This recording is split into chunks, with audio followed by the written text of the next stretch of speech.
My name's Chris, and this happened quite a few years back. Honestly, I hadn't even thought about it in ages until something recently jogged my memory. That summer, I was 17 and working night shifts at a pizza joint on the outskirts of the town I grew up in. It wasn't a dream job by any stretch, but I didn't really have a choice. I was broke, and if I didn't have a job, my parents would have absolutely lost it.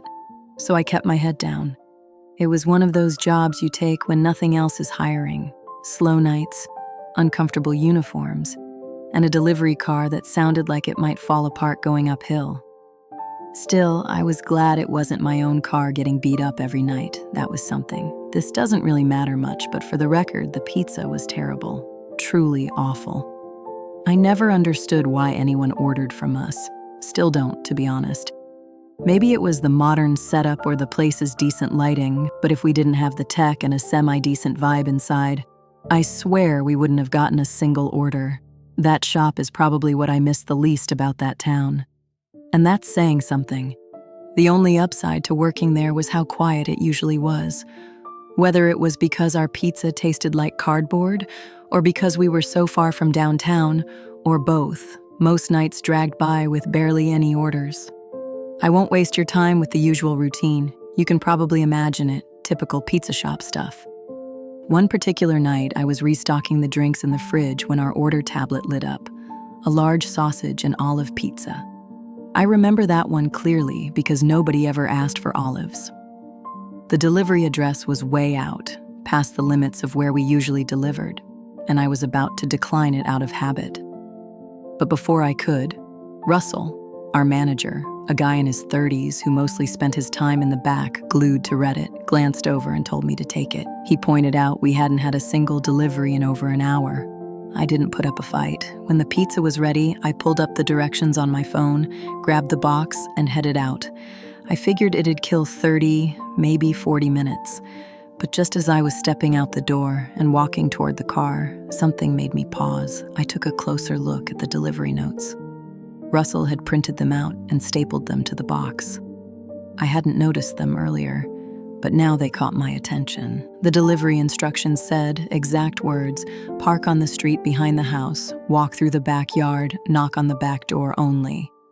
That line stuck with me. It was oddly specific. But being 17, I came up with a dozen reasons why someone might ask for that. Maybe there was a baby or an elderly person sleeping near the front.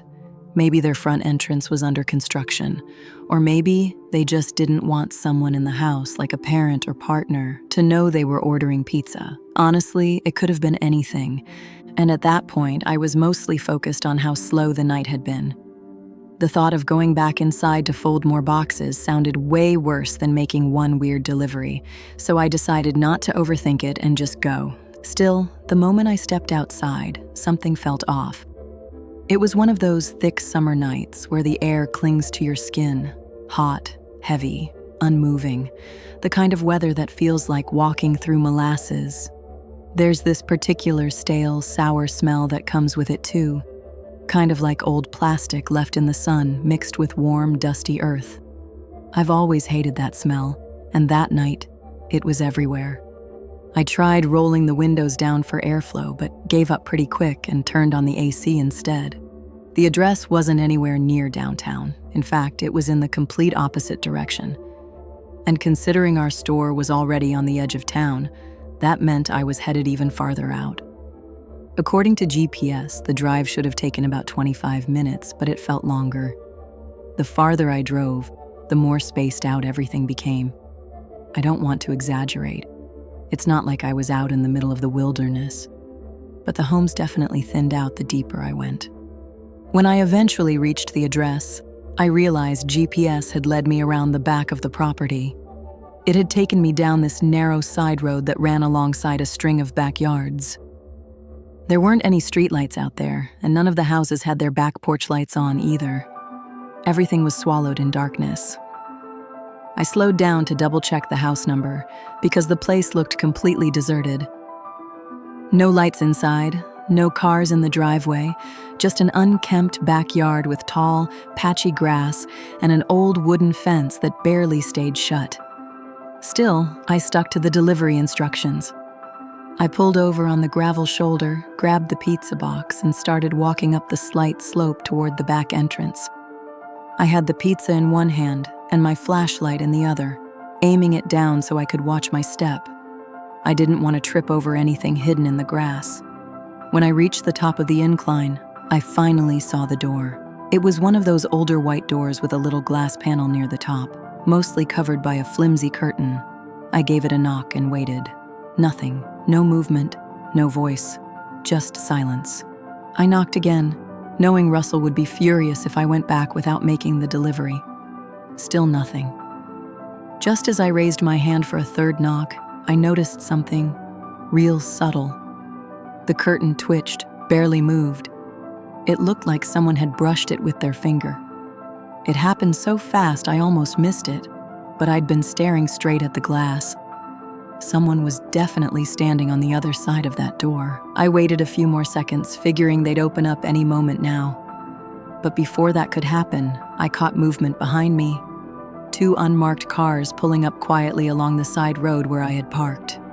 For a second, I panicked, thinking maybe I was trespassing or had done something wrong. Then one of the car doors opened and a man stepped out. Even from where I stood near the house, I could see him clearly thanks to the other vehicle's headlights. He raised a hand and motioned for me to come over. I figured maybe he lived there and had just gotten back. Maybe I had beaten him home. So I walked toward him, assuming he was the one who had placed the order. As I got closer to the man, I noticed he was holding something up. It was a badge. That's when it clicked. He was undercover law enforcement. He was dressed in regular clothes, so I hadn't realized it right away. Once I was close enough, he simply told me to return to my vehicle and wait. That was all. No explanation, just a firm instruction. So I did exactly that. I backed away, got back into the delivery car, and sat there, watching from behind the windshield. That's when I realized there weren't just 2 officers. There were at least 5, possibly more. They all carried flashlights but kept completely silent, moving carefully around the property as if they were trying to stay hidden. None of them knocked. No one called out. The way they moved, it wasn't like a typical check-in or wellness call. It felt deliberate, coordinated. One of the officers approached the same back door I had just knocked on. He quietly reached for the handle and tested it, but it didn't budge. Without saying anything, he glanced at another officer and stepped back. The whole thing gave me the sense that I was witnessing something I definitely wasn't meant to, and in hindsight, I was. A little while later, the first officer returned to my car. He crouched next to the driver's side window, so I rolled it down.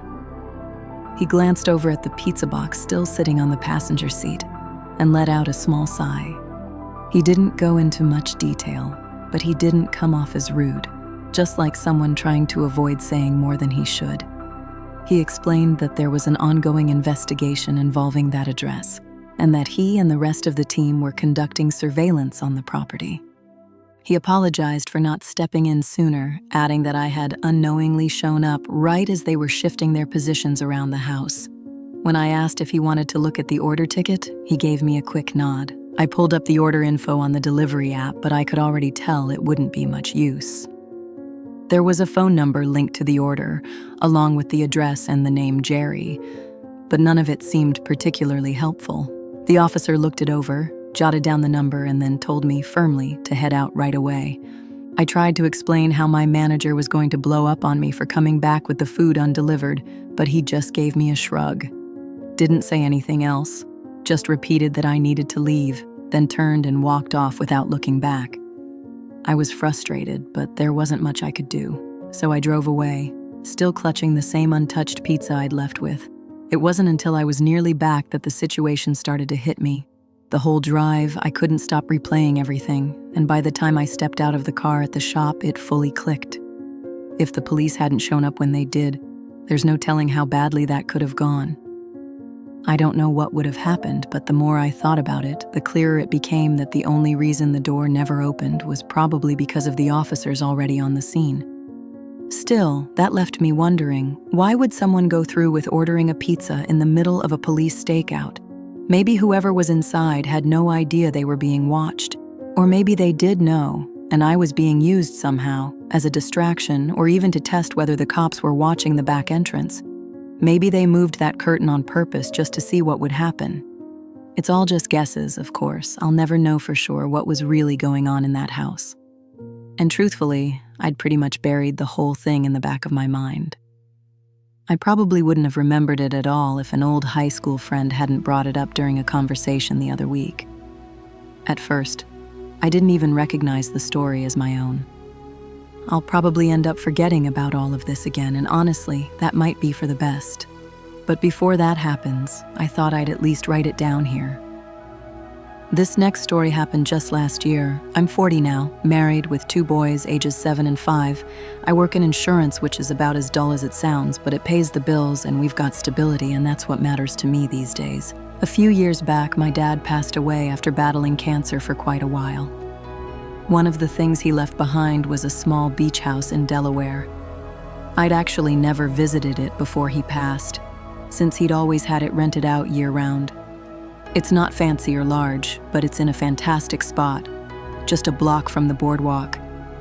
My favorite part of the place is the back deck upstairs, which gives you a beautiful view of the ocean. Ever since he passed, we've made it a tradition to go down there each summer. A few weekends here and there, sometimes a whole week. It became our little getaway. As much as my wife and I enjoy being there, our kids love it even more.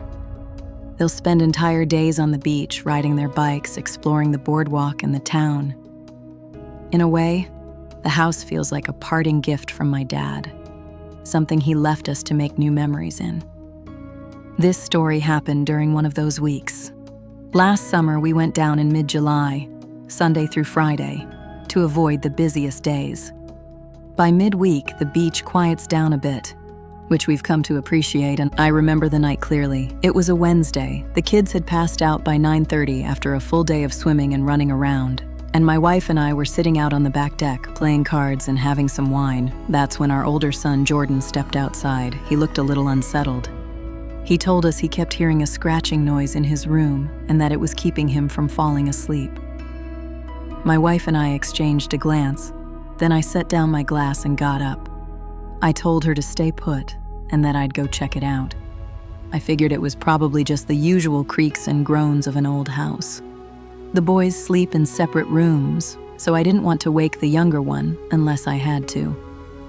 I followed Jordan downstairs to his room. He quietly pointed toward the wall near his bed and motioned for me to be silent.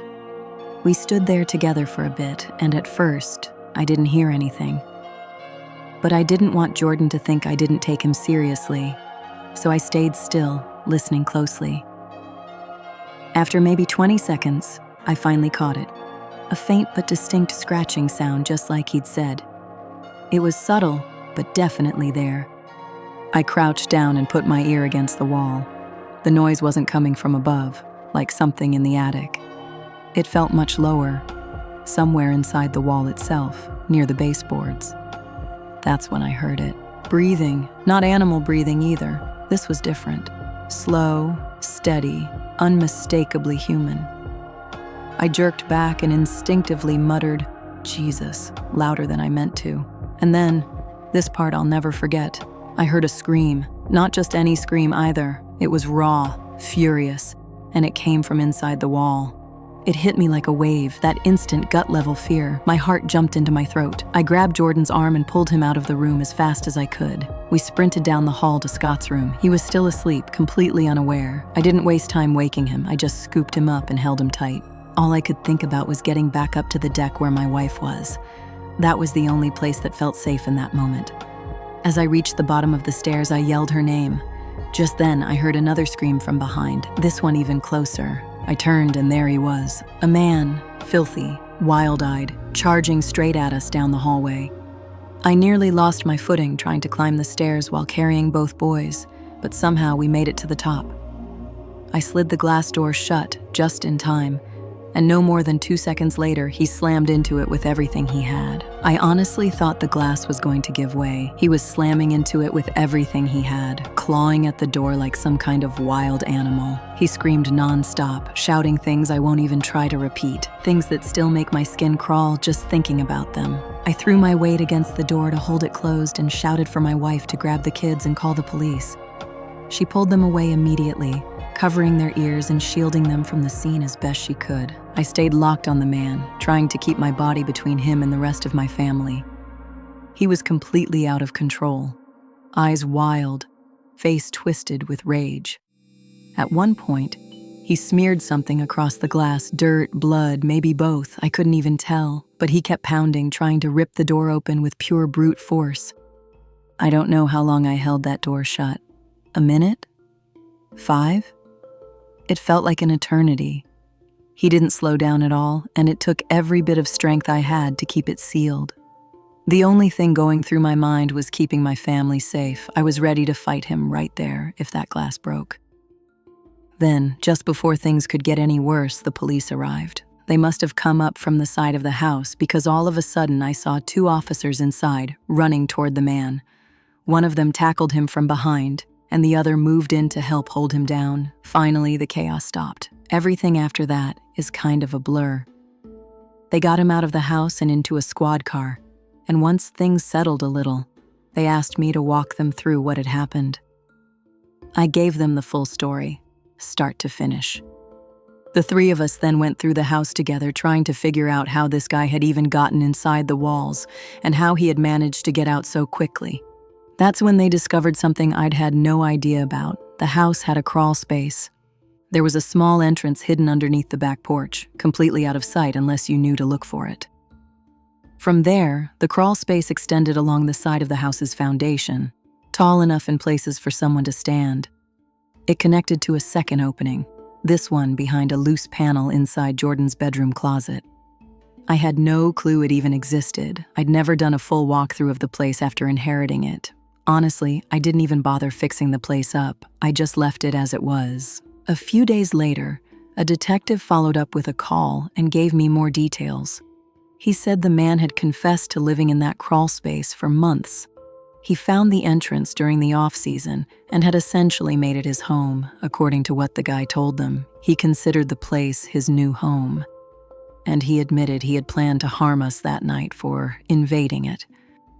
Apparently, he'd been sneaking food from our kitchen and rummaging through our neighbor's trash for who knows how long.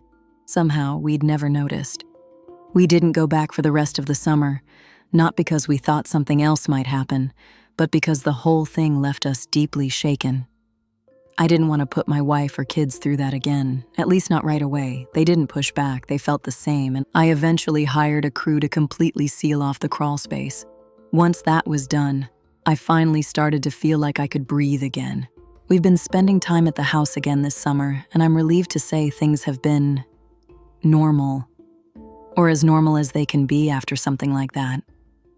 I grew up in a pretty rural area, the kind of place where you could ride your bike for miles without seeing another soul. Like a lot of people, summer was always my favorite time of year. Still is, actually. But since I moved away from the countryside, summer lost a little of its magic for me. Most of what I loved about that season was tied to being out there, surrounded by quiet roads, open fields, and the stillness of empty spaces. There was something comforting about the isolation, like the world had pressed pause and I was the only one still moving.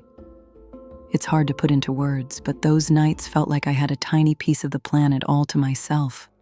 I could disappear for hours, and no one would even notice. And those summer nights, they were always the best part. There was something about the dark that gave me a sense of freedom, like I had space to breathe. As a kid, that feeling meant everything to me. I was 16 at the time, and I had a friend named Taylor. She was a bit more daring than I was, always testing boundaries in small, impulsive ways. One night in July, we decided to go stargazing. Just the 2 of us, our bikes, and a bottle of wine. It wasn't a new tradition. We'd done this kind of thing before, more than once. But thinking back now, that might have been the last time we ever did. We didn't have a clear destination, just a vague idea. We wanted to find a new place since the usual spots had started feeling repetitive. Taylor said she knew of an area beyond the outskirts of town, some stretch of old farmland no one paid attention to anymore. It sounded perfect, quiet, private, and far from everything. We set out around 10 p.m. I'm not sure exactly how long we rode, maybe 20-30 minutes. We didn't stop until the houses disappeared and even the smallest signs of town were behind us. Eventually, Taylor came to a sudden stop and said, "We're here." I looked around but didn't see anything distinctive. No buildings, no fences, no animals, just open land. But the space felt right. A huge grassy field under a wide, star-filled sky. We spread out a blanket, and Taylor pulled out a little corkscrew she'd thought to bring. She opened the wine. It was a cheap red that didn't taste great. But we didn't care. We lay back, passing the bottle between us, trying to name the constellations we could remember. Our mission on nights like this was always the same: try to catch a glimpse of a shooting star. At one point, Taylor asked if I thought we'd actually see one. I told her probably not, but to keep watching anyway. Out in the country where the sky's darker and clearer, you've got a better chance. But you still have to be paying attention. Whether we saw one or not, it didn't matter. The night was beautiful. The wine was working its magic, and I could feel myself getting tipsy, sinking into that warm, quiet haze we both loved. It was one of those nights that made it feel like time had paused altogether. The kind of feeling I mentioned earlier, where everything around you seems suspended in a quiet, perfect bubble. This part might not be directly tied to what happened, but it's one of the clearer memories I have from that night, so I'm going to share it anyway. There was a small moment, a tiny break in the rhythm of things, where Taylor looked at me in a way that made me wonder if she was thinking about more than just friendship. I'd had that thought before, here and there growing up, but it had always been vague, more of a passing curiosity than anything real. That night, though, the feeling behind it seemed a little stronger, a little more present. Still, I didn't ask, I didn't say a word.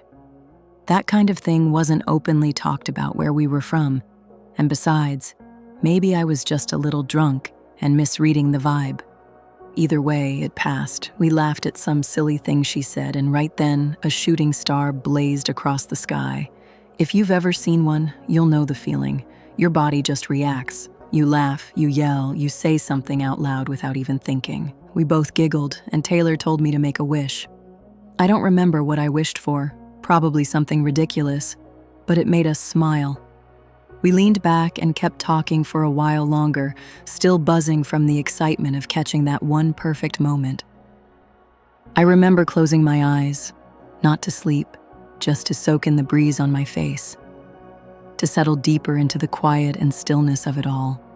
I swear to you, my eyes weren't shut for more than 5 seconds, but when I opened them, Taylor was gone, completely gone. She was gone, not like she'd stepped away to use the bathroom or was distracted by her phone. She was really, completely gone. I could tell right away because both she and her bike had vanished. Mine was still right there beside the blanket, untouched. I sat up quickly, thinking maybe she was trying to play a joke on me. But after turning in a full circle and scanning the field in every direction, I still couldn't see her anywhere. That's when a strange wave of fear hit me, deep and immediate. The openness of the field, which had felt peaceful just moments before, now felt overwhelming and strange. Something had changed. The atmosphere had shifted. The night didn't feel friendly anymore. Even the stars looked different. That's the part I can't forget. They were still there, but they seemed dimmer somehow, like the whole sky had been dulled, as if someone had dragged a layer of smoke or grease across it. The air felt colder too, but not like a normal nighttime cool down. It was a different kind of cold, like I had stepped into a version of the same field that wasn't quite right. I know this sounds strange, but that's the best I can describe it. The sensation wasn't just physical. It felt wrong in a way I still can't explain. I pulled out my phone to check the time, 3 a.m. on the dot, and that number is seared into my memory. I blinked hard, confused, staring at the screen, trying to figure out if I'd misread it. It hadn't even been close to midnight just moments ago, or at least, it hadn't felt like it. Had I blacked out, fallen asleep without realizing? But I knew I hadn't. Still, nothing else made sense. And even if somehow I had dozed off for a moment, Taylor would never have just left me there, not in the middle of nowhere. That wasn't like her at all. I got to my feet, spun around again, and called out her name over and over. Nothing. No voice, no sound, no movement. The only conclusion I could reach was that, for some reason I couldn't understand, she had left. Maybe she got upset. Maybe she wandered off. But I couldn't figure out why. We hadn't argued. The whole night had felt great, better than usual even. Honestly, I tried calling her phone several times that night, but every call went unanswered. After that, I just broke down. I mean, what else was I supposed to do? I started crying. The fear, confusion, it all hit me at once. I grabbed my bike and started pedaling toward home, doing my best to keep it together. That ride felt endless. Easily the most afraid I'd ever been while riding a bike. I didn't stop once, not until I was back in my own driveway, completely breathless and still trying to wrap my head around what had just happened. I went straight to bed. The next morning, as soon as I woke up, I texted Taylor, fully expecting an explanation or maybe even an apology, but instead I got a message that completely flipped everything. She asked me, word for word, "Where the hell did you go last night?" I froze. I explained what I remembered, that I'd opened my eyes at 3 a.m. and realized I was alone, figured she'd taken off for some reason. But then she said something that made me decide to tell this story at all. She said she was the one who woke up alone at exactly 3 a.m., that I was the one who had disappeared. She told me she stayed there for over an hour, waiting and wondering what had happened to me before eventually biking home, frustrated and confused. She thought I had gotten upset and left without saying a word. According to her, I was the one who vanished, and I was just as convinced she had. It was like we'd experienced the same event from opposite ends, mirror images of the same night. We went back and forth for a while, trying to piece it together, but nothing made sense. There were no memory gaps on either side beyond that moment. We both clearly remembered trying to call each other after waking up, yet neither of our phones showed any call logs. No missed calls, no messages, nothing. Eventually, we just stopped bringing it up, but deep down, I know we were both more shaken than we let on. I certainly was. For months afterward, I'd find myself lying in bed, staring out the window at the night sky, thinking back to that field, and trying to make sense of something I still can't explain. After that night, Taylor and I didn't go stargazing much anymore, maybe once or twice, but it never felt the same. In a way, life moved on. We kept living, kept growing up, and the moment faded into the background. But even now, I still don't have a single solid explanation for what happened out there. I've never considered myself superstitious, and I'm definitely not the type to jump to paranormal conclusions. Still, almost every time I've shared this story, people are quick to say it had to be something beyond the ordinary. Maybe they're right, but I try not to lean too hard into that idea. Honestly, I don't like thinking about it much at all. Sometimes I wonder if Taylor just made something up, lied to me for reasons I'll never understand, but even then, it doesn't sit right. Deep down, I have this lingering sense that something happened that night, something neither of us could fully grasp and maybe never will. I haven't spoken to Taylor in years, but if I had to guess, I'd say she still thinks about it too. Maybe not often. But every once in a while, I bet she remembers that warm summer night in the field and wonders, just like I do, what really happened to us.